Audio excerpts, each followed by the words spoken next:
ಇನ್ನು ನೋಡಿ, ಇದೆಲ್ಲದರ ಜೊತೆಗೆ ರಾಜ್ಯದಲ್ಲಿ ಭೀಕರ ಬರಗಾಲ ಬರುವಂಥ ಎಲ್ಲ ಸಾಧ್ಯತೆಗಳು ನಿಚ್ಚಳವಾಗಿ ಕಾಣ್ತಾ ಇವೆ. ಕೆಲವೊಂದು ಕಡೆಗೆ ವಿಪರೀತ ಮಳೆ ಸುರಿತಾ ಇದೆ, ಇನ್ನು ಕೆಲವೊಂದು ಕಡೆ ಮಳೆ ಸುದ್ದಿಲ್ಲ.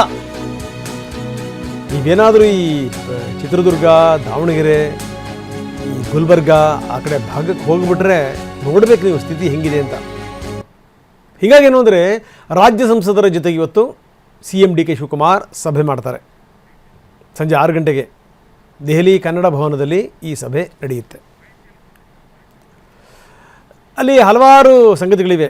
ಯಾವ್ಯಾವ ವಿಚಾರದ ಬಗ್ಗೆ ಚರ್ಚೆ ಮಾಡ್ತಾರೆ ಅನ್ನುವಂಥದ್ದು ಎಲ್ಲರನ್ನೂ ಕೂಡ ಆಹ್ವಾನಿಸಿದ್ದಾರೆ ಸಭೆಗೆ. ಸರ್ವ ಸಂಸದರಿಗೂ ಇನ್ಕ್ಲೂಡಿಂಗ್ HD ಕುಮಾರಸ್ವಾಮಿ ಮತ್ತು V ಸೋಮಣ್ಣ ಸೇರಿದಂತೆ ಎಲ್ಲರನ್ನೂ ಕೂಡ ಕರೆದಿದ್ದಾರೆ. ಯಾರು ಬರ್ತಾರೆ ನೋಡಬೇಕು. ಸಂಸತ್ ಸದಸ್ಯರ ಸಭೆಯನ್ನ ಕರೆದಿದ್ದೀರಿ. ಬರೋದ ವಿಚಾರ ಅವರು ಕೂಡ ಮಂದಟ್ಟು ಮಾಡಿಕೊಡ್ಬೇಕು. ಮುಂದಕ್ಕೆ ಅವ್ರಿಗೆಲ್ಲ ರಿಕ್ವೆಸ್ಟ್ ಮಾಡೋದಿದೆ. ಕೆಲವು ಅನೇಕ ವಿಚಾರಗಳನ್ನು,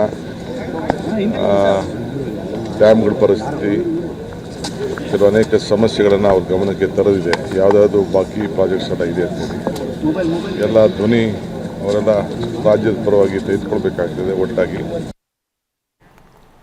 ಇನ್ನು ನೋಡಿ, ಇದೆಲ್ಲದರ ಜೊತೆಗೆ ರಾಜ್ಯದಲ್ಲಿ ಭೀಕರ ಬರಗಾಲ ಬರುವಂಥ ಎಲ್ಲ ಸಾಧ್ಯತೆಗಳು ನಿಚ್ಚಳವಾಗಿ ಕಾಣ್ತಾ ಇವೆ.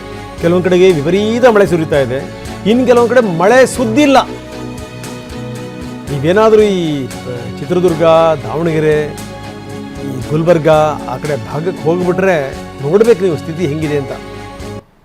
ಹೀಗಾಗಿ ಏನು ಅಂದರೆ, ರಾಜ್ಯ ಸಂಸದರ ಜೊತೆಗೆ ಇವತ್ತು CM DK ಶಿವಕುಮಾರ್ ಸಭೆ ಮಾಡ್ತಾರೆ. ಸಂಜೆ 6 ಗಂಟೆಗೆ ದೆಹಲಿ ಕನ್ನಡ ಭವನದಲ್ಲಿ ಈ ಸಭೆ ನಡೆಯುತ್ತೆ. ಅಲ್ಲಿ ಹಲವಾರು ಸಂಗತಿಗಳಿವೆ. ಯಾವ್ಯಾವ ವಿಚಾರದ ಬಗ್ಗೆ ಚರ್ಚೆ ಮಾಡ್ತಾರೆ ಅನ್ನುವಂಥದ್ದು ಎಲ್ಲರನ್ನೂ ಕೂಡ ಆಹ್ವಾನಿಸಿದ್ದಾರೆ ಸಭೆಗೆ. ಸರ್ವ ಸಂಸದರಿಗೂ ಇನ್ಕ್ಲೂಡಿಂಗ್ HD ಕುಮಾರಸ್ವಾಮಿ ಮತ್ತು V ಸೋಮಣ್ಣ ಸೇರಿದಂತೆ ಎಲ್ಲರನ್ನೂ ಕೂಡ ಕರೆದಿದ್ದಾರೆ. ಯಾರು ಬರ್ತಾರೆ ನೋಡಬೇಕು.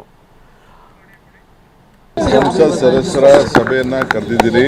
ಬರೋದ ವಿಚಾರ ಅವರು ಕೂಡ ಮಂದಟ್ಟು ಮಾಡಿಕೊಡ್ಬೇಕು. ಮುಂದಕ್ಕೆ ಅವ್ರಿಗೆಲ್ಲ ರಿಕ್ವೆಸ್ಟ್ ಮಾಡೋದಿದೆ. ಕೆಲವು ಅನೇಕ ವಿಚಾರಗಳನ್ನು,